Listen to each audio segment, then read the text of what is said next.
హర్యానాలోని ఓపీ జిందాల్ అనే యూనివర్సిటీలో ఒక వింత ఘటన చోటు చేసుకుంది.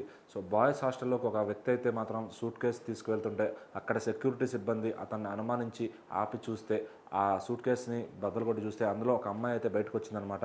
సో మరి తన గర్ల్ ఫ్రెండా లేకపోతే ఇంకెవరా అని చెప్పి అందరికీ పలు అనుమానాలు అయితే రేకెత్తుతున్నాయి. సో అక్కడ ఎవరో తీసిన ఆ వీడియో అయితే ఇప్పుడు ఫుల్గా వైరల్ అయిపోతుందని చెప్పాలి. సో మరి ఆ హర్యానాలో ఇలాంటి సంఘటన చోటు చేసుకోవడం నిజంగా అక్కడ మొత్తం స్టేట్ మొత్తం కూడా ఈ న్యూస్ ఫుల్గా వైరల్ అయిపోయి అది మన స్టేట్ దాటి సౌత్ దాకా కూడా వచ్చేసిందని చెప్పాలి ఖచ్చితంగా.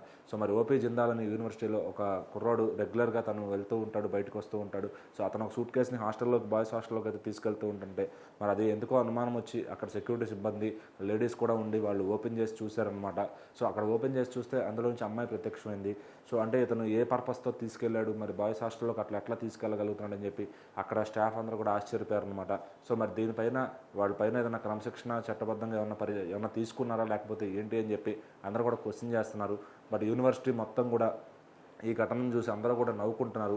సో మరి ఆ యూనివర్సిటీ లీడ్స్ ఎవరైతే ఉంటారో వాళ్ళపైన ఏదన్నా కఠినంగా చర్యలు తీసుకోవాలి, సో అతనికి ఏదన్నా బుద్ధి చెప్పాలి అని చెప్పి కౌన్సిలింగ్ లాంటిది ఇవ్వాలి అని చెప్పి అందరూ కింద కామెంట్స్ అయితే చేస్తున్నారనమాట. సో మరి అతను ఎందుకు తీసుకెళ్లాడో, ఏ పర్పస్ మీద తీసుకెళ్లాడో తెలియదు, కానీ ఆ వీడియో చూస్తుంటే మాత్రం అందరూ కూడా నవ్వుతూ ఉన్నారనమాట. సోషల్ మీడియా మొత్తం కూడా ఆ వీడియో చూసి అందరూ కూడా నవ్వుకుంటూ దాన్ని అందరూ కూడా విపరీతంగా షేర్లు చేసుకుంటున్నారు. సో మరి హర్యానాలో ఆ ఓపీ జిందాల్ అనే యూనివర్సిటీ దాన్ని ఫేమస్ చేశారని చెప్పాలి ఖచ్చితంగా ఈ వీడియోతో. సో మరి ఆ యూనివర్సిటీ ఎక్కడ ఉందా ఏంటి అని చెప్పి అందరూ దాన్ని కూడా వెతకడం మొదలుపెట్టారనమాట. సో మరి అతను చేసిన ఈ పని ఏదైతే ఉందో అందరినీ కూడా ఆ యూనివర్సిటీలో ఉన్న అందరినీ ఆశ్చర్యానికి గురి చేసింది. సో మరి ఇలాంటి అప్పుడప్పుడు జరుగుతూ ఉంటే మనం సరదాగా చూసే ఫన్నీ వీడియోస్. సో మరి ఆ హాస్టల్లో ఎవరైతే కెమెరాతో తీశారో సో అతను పెట్టిన వ్యక్తిని ఆ యూనివర్సిటీ వాళ్ళైతే అభినందిస్తున్నారనమాట. సో అట్లానే ఈ వీడియో కూడా ఫుల్గా వైరల్ అయిపోయింది. సో మరి ఇంకా అతనికి ఏం చేస్తారు, ఆ అమ్మాయిని ఏం చేస్తారు అనేది, ఆ యూనివర్సిటీ వాళ్ళు ఎలాంటి తీసుకుంటారు అనేది ఇంకా బయటికి రాలేదు. సో మరి తర్వాత వాళ్ళు ఏమైనా అనౌన్స్ చేస్తారేమో చూడాలి.